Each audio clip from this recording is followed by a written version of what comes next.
വർഷങ്ങൾക്ക് മുൻപ് പലസ്തീനയ്ക്കടുത്ത് ബെത്ലഹേമിലെ ഭൂജാതനായ സർവ്വലോകത്തിന്റെയും നാഥനായ യേശുവിന്റെ തിരുപ്പിറവിയെ അനുസ്മരിപ്പിക്കുന്ന ഒരു കൃപിന് മുൻപിലാണ് ഞാനിപ്പോൾ നിൽക്കുന്നത്. ഈ തിരുപ്പിറവിയുടെ ഈ പുൽക്കൂട് നമുക്ക് നൽകുന്നതായ ധാരാളം സന്ദേശങ്ങളുണ്ട്.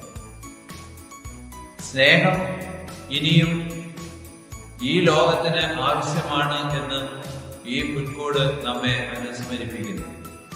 ദൈവം മനുഷ്യരാശിയെ കൈവിട്ടിട്ടില്ല എന്നും ദൈവത്തിന്റെ സ്നേഹം നമ്മോടുകൂടി ഇപ്പോഴും നിലനിൽക്കുന്നു എന്നും ഈ പുൽക്കൂട് നമ്മെ ഓർമ്മിപ്പിക്കുകയാണ്. അതുപോലെ തന്നെ ദൈവത്തിന് ഈ ലോകത്തെ കുറിച്ചും മനുഷ്യരാശിയെ കുറിച്ചുമുള്ള പ്രത്യാശ ഈ പുൽക്കൂട്ടിലൂടെ നമുക്ക് വ്യക്തമാക്കുകയാണ്.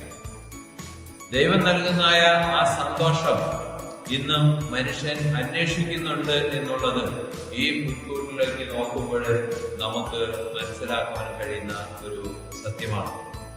ഇപ്രകാരം സ്നേഹവും സന്തോഷവും സമാധാനവും നിറഞ്ഞു നിൽക്കുന്നതായ ഈ സുദിനത്തില് മാനവരാശി മുഴുവൻ സന്തോഷിക്കുകയാണ്. ഈ തിരുപ്പിറവിയുടെ മംഗളങ്ങളും പ്രാർത്ഥനകളും ഞാൻ നിങ്ങൾക്ക് ഏവർക്കും ആശംസിക്കുന്നു. പുൽക്കൂട്ടിൽ പിറന്ന ഉണ്ണിമിശിഹ നിങ്ങളെല്ലാവരെയും ഈ അവസരത്തിൽ സമർത്ഥമായി അനുഗ്രഹിക്കട്ടെ.